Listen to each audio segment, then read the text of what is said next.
É um recurso extraordinário com repercussão geral, em que se discute o exercício do direito à liberdade, se o direito à liberdade religiosa justifica a imposição do custeio pelo poder público de tratamento de saúde compatível com as convicções do paciente.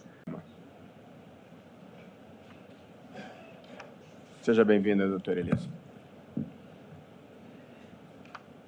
Excelentíssimo ministro-presidente, desde a 63ª Assembleia Mundial da Organização Mundial de Saúde, que ocorreu em 21 de maio de 2010, a Organização Mundial de Saúde recomendou que todos os Estados-membros adotassem um programa chamado Patient Blood Management, ou gerenciamento do sangue do paciente. O Estado brasileiro esteve presente nessa Assembleia Mundial e assumiu esse compromisso. O que é esse Patient Blood Management, ou PBM, como é mais conhecido? Basicamente, excelências, ela é uma abordagem sistemática, baseada na medicina com evidências, que busca gerenciar e preservar o sangue do próprio paciente. O PBM, ele lida com o chamado trio mortal e de alto custo na saúde, que é a anemia, a perda de sangue e a coagulopatia. Basicamente, o objetivo do programa é preservar e conservar o sangue do paciente, prevenir e controlar a hemorragia, potencializar a formação de células sanguíneas e maximizar a tolerância do paciente à anemia. A razão da OMS ter recomendado essa abordagem em detrimento do padrão transfusional atual é porque a OMS identificou que o padrão atual ele afeta diretamente a saúde e a renda dos países, especialmente os países de baixa renda, que são os que mais transfundem. Em adição a isso, a medicina coletou evidências nos últimos 10 a 20 anos que a transfusão de sangue está cada vez mais associada com a mortalidade e que a medicina tem recomendado transfusões não com base em evidências médicas, mas baseada em padrão cultural e comportamental. Nesse intervalo veio a pandemia do Covid-19 e a OMS intensificou o tom. No ano de 2021, a OMS publicou essa diretriz mundial chamada necessidade urgente de implementar o gerenciamento do sangue do paciente. E aqui ela destaca quais as razões de ter acrescentado a urgência nessa implementação. De acordo com a OMS, é urgente fazer isso porque esse programa, que gerencia o nosso próprio sangue, ele traz 3 vantagens muito relevantes. Primeira vantagem clínica. A OMS juntou estudos científicos que apontam que essa abordagem terapêutica reduz significativamente a mortalidade e a morbidade, ou seja, AVC, infarto, infecção e reduz tempos de internação. Em adição às vantagens clínicas, há as vantagens econômicas. A OMS aponta um estudo dizendo que a adoção desse programa, que ela recomendou mundialmente, economiza recursos expressivos em saúde. E, por fim, vantagem ética.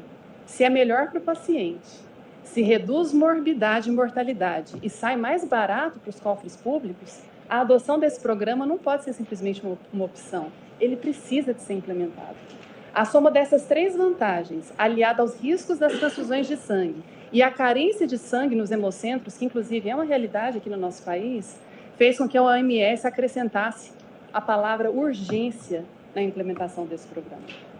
Mais do que isso, nessa diretriz, a OMS chama a atenção que esse programa está associado com um outro compromisso internacional assumido pelo Estado brasileiro, que é a Agenda 2030 da ONU. Como é de conhecimento de Vossas Excelências, nessa agenda foram estabelecidos 17 Objetivos de Desenvolvimento Sustentável. O objetivo número 3 trata de saúde e bem-estar geral. Nesse objetivo foram estabelecidas 13 metas. E aqui nessa diretriz, a OMS diz que a implementação desse programa, que gerencia e conserva o sangue do próprio paciente, contribui para atingir 6 dessas 13 metas estabelecidas. Os pacientes não querem mais ser tratados como crianças nos seus tratamentos médicos. Eles querem ser tratados como adultos capazes e que participam na tomada de decisões que afetam o próprio corpo. Assim, ao respeitar a autonomia do paciente, essa corte e as cortes que já o fizeram aumentam a segurança jurídica desses profissionais, porque mostra para eles que o dever deles é prestar informações claras e precisas. E cabe ao paciente tomar a decisão que vai afetar o próprio corpo. O paciente tomando a decisão e o médico registrando essa decisão em prontuário, ele estará absolutamente seguro de atuar dentro dos limites do consentimento do paciente.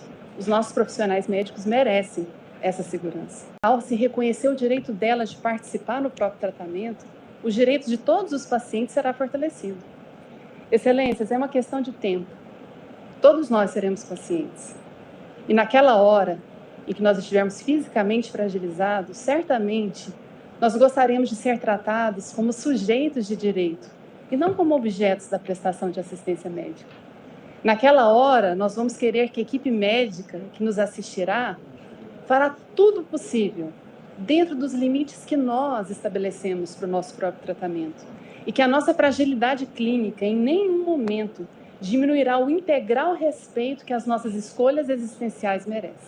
É porque todos os insumos e procedimentos do PBM estão previstos nos normativos do Ministério da Saúde e nas listas oficiais do SUS, como RENAME, RENEM, SIGTAP ou PME. Inclusive, já existem algumas iniciativas bem-sucedidas de implementação do PBM em alguns entes federativos. Por exemplo, no ano de 2017, o Estado do Ceará criou o PBM como política pública de saúde. O PBM está em fase de implantação no estado do Pará, no Espírito Santo e aqui no Distrito Federal.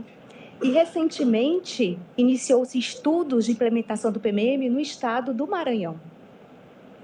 Alguns hospitais do SUS já praticam PBM. E a Universidade Federal de São Paulo, Unifesp, tem se destacado em capacitar profissionais de saúde em PBM. Certamente que prover PBM apenas para parcela da população fere o princípio da igualdade e do acesso universal ao Sistema Único de Saúde. Mas em casos de emergências, se houver uma intercorrência na cirurgia, um sangramento agudo, choque do paciente, a OMS preconiza que o PBM também se aplica em casos de emergência. A Unifesp, excelências, também preparou um protocolo para manejo de sangramento agudo e choque de pacientes. E dentre as várias medidas, uma máquina que está também prevista no RENEM, no SIGTAP, ela faz o seguinte, ela aspira aquele sangue perdido da cavidade cirúrgica, do ferimento, limpa, filtra e reinfunde no próprio paciente. A premissa de que não existiria uma outra forma de se tratar anemia, sangramento, que não a transfusão de sangue. Mas essa premissa é equivocada não porque nós estamos dizendo, mas é porque a ciência tem apontado numa direção completamente oposta, como já foi colocado aqui pelas minhas colegas que me antecederam. Inclusive, eu gostaria apenas de enfatizar que no ano de 2021, a Organização Mundial da Saúde emitiu essa diretriz sanitária mundial, dizendo que é urgente os países implementarem esse programa para gerenciar o sangue do próprio paciente. E por que a OMS disse isso? Qual a razão principal? Nós juntamos aos autos já esse documento e fizemos chegar também aos gabinetes de vossas excelências. E aqui na página 5, esse documento ele é baseado em mais de 220 referências de estudos científicos. E na página 5 do documento, a OMS traz um estudo realizado na Austrália, em 4 hospitais, em que se implementou esse programa, e ao final das análises, esse estudo envolveu mais de 600 mil pacientes. E ele traz um dado relevantíssimo. Um dos achados desse estudo foi a redução de 28% da taxa de mortalidade dos pacientes. Mais de 600 mil pacientes, 28% de redução da mortalidade. Basta a gente fazer as contas e ver onde é que estaria a violação do direito à vida. Esses 4 hospitais em que foi implementado esse programa, ao final de 6 anos de condução do programa, de um investimento inicial de 3 milhões e meio de dólares, o resultado final encontrado foi uma economia na casa dos 100 milhões de dólares, apenas em 4 hospitais. Dá para nós termos uma ideia do impacto que isso poderia ter no nosso sistema de saúde. Para contribuir, nós juntamos aos autos decisões de Supremas Cortes, como da Argentina, do Chile, da Colômbia, do Japão, da Coreia do Sul, da África do Sul, da Namíbia, e inclusive posicionamento da União Europeia positivo para que a testemunha de Jeová possa recusar uma transfusão e também possa optar por outro tratamento também avalizado pela ciência. Eu trago aqui uma pequena passagem de Chuck Smith, em que ele ressalta como os testemunhas de Jeová são centrais na definição da liberdade religiosa pela Suprema Corte Americana. Ele diz o seguinte: Poucos americanos estão conscientes da valorosa contribuição que as testemunhas de Jeová fizeram para as leis de nossa nação. Doutrinadores, no entanto, há muito reconhecem que as testemunhas de Jeová são as campeãs da batalha constitucional pela proteção da liberdade religiosa. Como bem analisou um estudioso sobre a contribuição das crenças na proteção do livre exercício religioso, dificilmente no passado algum único grupo foi capaz de moldar o curso ao longo do tempo de algum tópico de nosso vasto corpo constitucional, como fizeram as testemunhas de Jeová. Em 1950, as testemunhas de Jeová já haviam ganho 150 casos nas Supremas Cortes Estaduais Americanas e já haviam firmado 30 precedentes da Suprema Corte. E cá estamos, no Supremo Tribunal Federal Brasileiro, trazendo a questão das testemunhas de Jeová, que hoje, senhores ministros, representam 1.800.000 pessoas no Brasil. São 1.800.000 pessoas que professam a crença religiosa da testemunha de Jeová. 1.800.000 pessoas, ministro Dino, que andam com a carteirinha em seu bolso. E me lembro, ministro Alexandre de Moraes, na época que Vossa Excelência me orientou na minha dissertação de mestrado sobre liberdade religiosa, ainda em 2007, que mergulhei nas testemunhas de Jeová. E elas, então, andavam, ministro Dino, não só com a carteirinha, mas com um parecer plastificado no bolso do saudoso professor Celso Bastos, que dava a elas, sim, o direito não de escolher pelo suicídio. Elas não querem morrer. Isto não é um suicídio. Não há o desejo do resultado morte. Elas desejam viver, mas viver com dignidade. Viver segundo os ditames mais sinceros, mais sensíveis da sua crença religiosa. Elas não querem ter que fazer a escolha trágica entre a sua convicção religiosa ou acesso ao sistema público de saúde. Esta é uma escolha que nenhum outro aderente religioso precisa fazer. Então, por que é que nós imporíamos isso a esta minoria hostilizada que demanda, sim, um acolhimento ainda maior dos tribunais constitucionais que têm acolhido esta demanda? Trago como exemplo Estados Unidos, Espanha, Canadá, Argentina, México, Japão e Inglaterra. Todos eles já reconheceram o que se pede aqui, neste dia histórico, a esta Suprema Corte. Não quero tomar o tempo excessivamente de Vossas Excelências, mas falando um pouco de teoria dos direitos fundamentais, tema que o nosso Procurador-Geral da República e o relator, ministro Gilmar Mendes, dominam com excelência, mas aqui há algumas peculiaridades no suposto conflito de direitos fundamentais. A primeira peculiaridade: os direitos fundamentais em suposta situação de antagonismo, a vida de um lado e a liberdade religiosa de outro, os titulares são a mesma pessoa. Eu mesma sou a titular de ambos os direitos em situação de antagonismo. E isso impõe ao intérprete um olhar diferenciado. Eu não estou falando de um comportamento individual que atinge a esfera jurídica de um terceiro. Eu não estou falando de uma recusa à vacina, que, muito embora diga respeito apenas a mim, pode colocar em risco a coletividade como um todo e pode colocar em risco um programa maior de saúde pública de erradicação de uma doença. Eu não estou falando disso. Estou falando de dois direitos fundamentais em suposta situação de litigiosidade que atingem apenas uma pessoa e mais ninguém. E neste caso, nesse específico caso, que é muito particular, os teóricos de direitos fundamentais conferem uma especial prevalência à harmonização prática feita pelo próprio titular, a concordância de direitos feitas por aquele que é o único atingido por a sua escolha. E a razão de ser deriva da própria dignidade da pessoa humana e do mínimo de autonomia existencial. E não se coloca aqui. E por que não se coloca? Porque as testemunhas de Jeová não desejam morrer. Elas não querem morrer. Elas não abrem mão do seu direito fundamental. Não há renúncia ao direito fundamental vida. O que há aqui é a assunção de riscos calculados derivados da liberdade religiosa. E aqui abro um parênteses, porque toda vez que falamos em tratamento médico, falamos da assunção de riscos. Se eu opto por me submeter a uma cirurgia plástica estética, eu assino um termo de consentimento de risco, ministro Fachin. Porque uma pessoa a cada 10 mil não volta da sedação, não volta da anestesia. Não há procedimento cirúrgico nenhum isento de risco. E nem por isso eu sou proibida de me submeter a um procedimento estético. Eu desconheço uma pessoa diagnosticada com câncer que não possa escolher não se submeter à quimioterapia, considerada as consequências desse tratamento.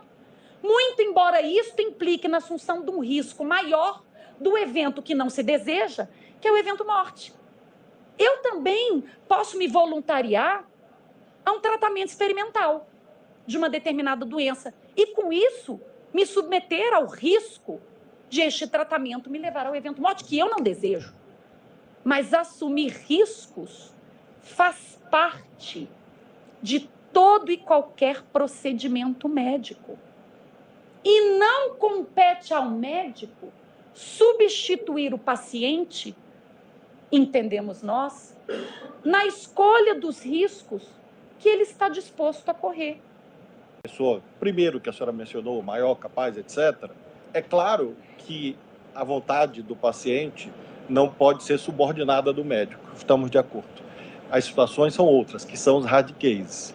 E eu indago a senhora pode vender seu rim? A senhora pode vender sua córnea? A senhora pode colocar um anúncio na internet, estou vendendo meu rim, estou vendendo minha córnea.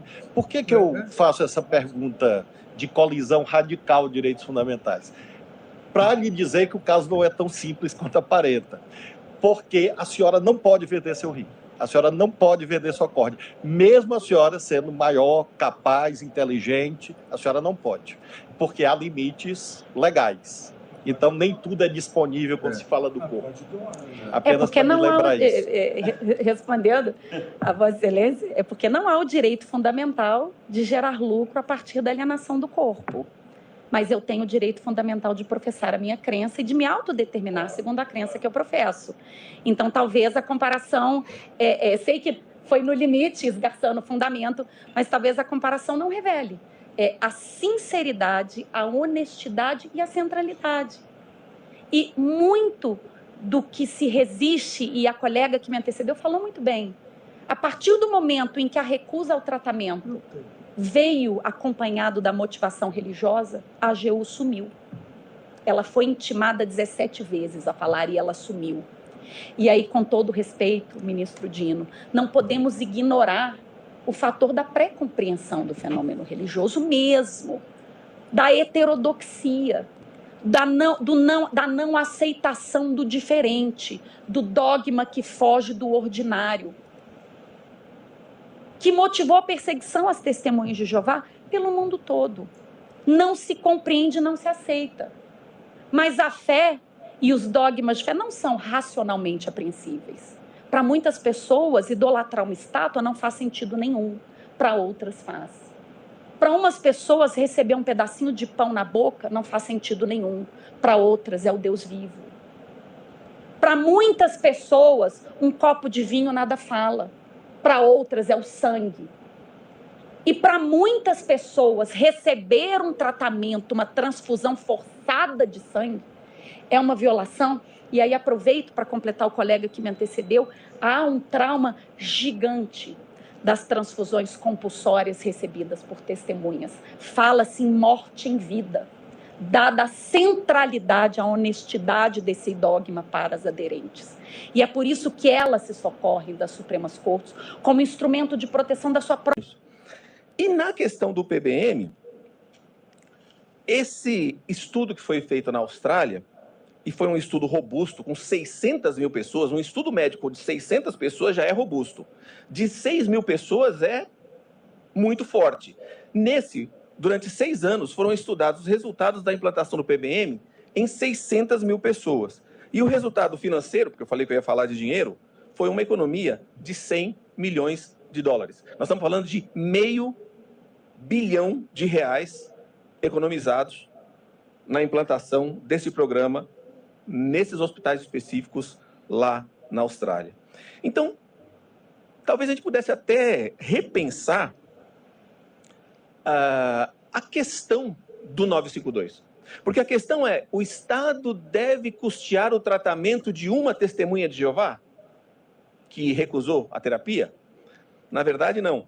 Talvez a questão aí seja perguntar por que o Estado brasileiro está desperdiçando dinheiro ao não implementar um programa recomendado pela Organização Mundial da Saúde.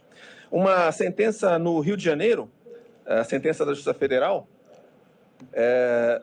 condenou a União a implantar o PBM em todos os hospitais federais do Rio de Janeiro. O MPF, foi proposta pelo MPF, o Ministério Público Federal recorreu para estender isso para todo o território nacional, e lá a sentença, tem aqui um excerto da sentença, diz que os profissionais médicos,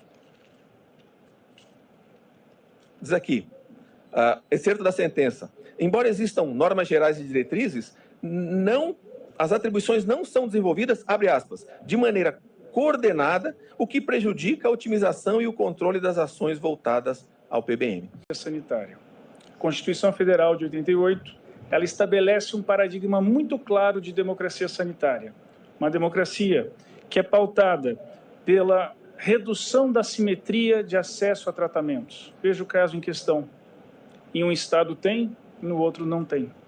Que é pautado também pela participação social e o controle social para que a sociedade possa dizer o que entende por saúde. Mas, sobretudo, é pautado pela saúde baseada em evidências, porque é o que esta Suprema Corte tem decidido. A irrenunciabilidade do artigo 11 do Código Civil vem sendo há tempos temperada pela doutrina, e a autodeterminação ao exercício do direito da personalidade deve ser admitida quando atenda genuinamente ao propósito da realização da personalidade do seu titular. Por isso, ministro Flávio Dino, que entendemos que a autolimitação ela é possível quando do propósito da realização da própria personalidade, distante, me parece, do exemplo extremo da venda de órgãos por Vossa Excelência aqui, colocado como exemplo, digamos assim, retórico de argumento de colisão. Entendemos que a autolimitação ela é possível, baseado em fundamentos profundamente existenciais, como são os argumentos de convicção religiosa. Daí estaria, por assim dizer, a fundamentação para não podermos exercer, por assim dizer, a proteção da pessoa de si própria. Essa é a religião, uma dimensão relevante da vida. Afinal, submeter um crente a uma prática contrária à sua religião é tão invasivo quanto determinar um ateu que se ajuste a padrões religiosos.